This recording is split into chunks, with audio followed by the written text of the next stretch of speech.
Welcome, everyone. My name is Andrew Wister. I'm the director of the Gerontology Research Center and a professor in the Gerontology Department. And on behalf of the Simon Fraser University Gerontology Research Center and Department, I'd like to welcome you to the 31st Annual John Friesen Conference. This one, thank you. This year, our conference is entitled Community Care and Supports for Older Adults, Inclusion, Innovation, and Integration. And I think that's particularly important given our movement into the post-pandemic period, challenges with respect to the healthcare, community care, long-term care systems, the fragmentation of those systems, and interest in trying to improve the quality of care to older adults. I would like to note the organizing committee in the program, and by the way, the programs you can scan. There's also a few hard copies. Please get those so you can follow along. But the organizing committee is comprised of Gloria Gutman, Habib Chaudhry, myself. Habib is, by the way, the chair of gerontology. Gloria, as you know, no introduction needed there, but she's the original director of the Gerontology Research Center. Where's Gloria? Please wave. I know you're there. She's back there. She's waving. I'll talk about her more later then. Laura Katawaki and Bobby Symes from United Way, and Sarah Key, of course, our communication officer, who's always here and helping with everything. I think she's somewhere nearby as well. Oh, there she is. She's waving. I'd also like to note our student volunteers. We have Elise Stone, Zaying Zhang, Esther Yuono, Margaret Ovenel, and Becky White was helping as well. Thank you very much. I mean, this kind of a conference doesn't take place without the support of a large cast of members, and the student volunteers have always stepped up every year. Thank you very much. The conference aims to provide information enabling our society to address cutting-edge issues and new opportunities, to enhance community care and support systems targeting a rapidly aging population. The highlights in this conference include keynotes, topical panels, discussions, symposia, poster displays at the back and in the front. These are presented by local, national, and international representatives, and we have just a wonderful slate of speakers for you today. Some of the emerging themes that will be addressed include social prescribing, care and integration of community and healthcare systems, applications to age-friendly communities, and examination of facilitators and barriers to enhance care, such as ageism, declining economic security, marginalization, and technological literacy and its age-related divides. Social prescribing builds on community and healthcare integration by focusing explicitly on the access and alignment of services to meet the assessed needs of individuals and communities. I also want to take this opportunity to pay tribute to John Friesen and his family. They're unable to come today. They're the original benefactors of this event.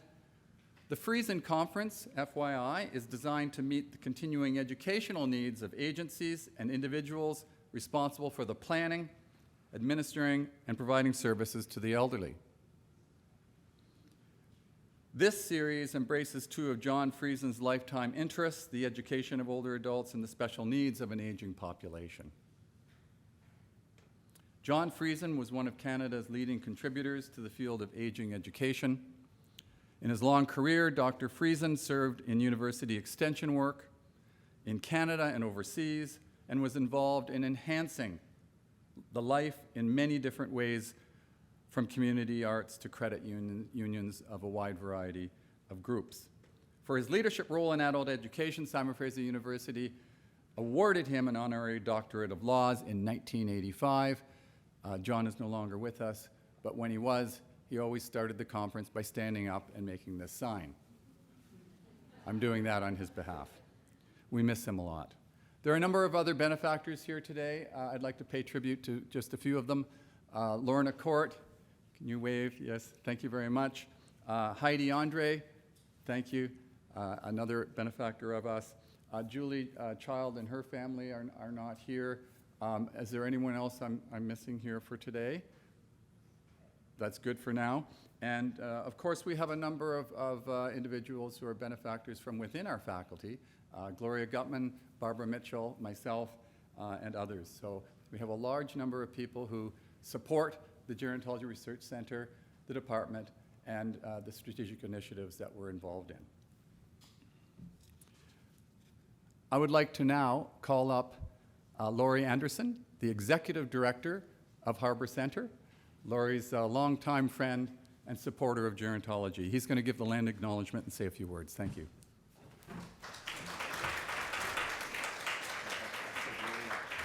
Hello, good morning, everybody. I've been working with Andrew for 14 years, and he still calls the Vancouver campus, SFU Vancouver, Harbor Center. So it's good I still have a goal in my job. So to get started this morning, just for fun, before I do the land acknowledgement and say a couple of other things about gerontology's contribution to our campus, let's just have a bit of fun with a show of hands. If you could answer these questions just with a show of hands. This is partly to help your first keynote speaker this morning as well.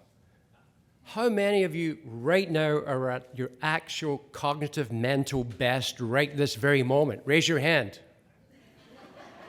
Okay, 10% of the people are going to get some benefit out of this. This is good. How many of you will come more cognitively aware as the day goes on into the early afternoon? All right. How many of you would describe yourselves as night owls, at your best at night? Okay, and finally, the truth test. How many of you simply don't peak at all?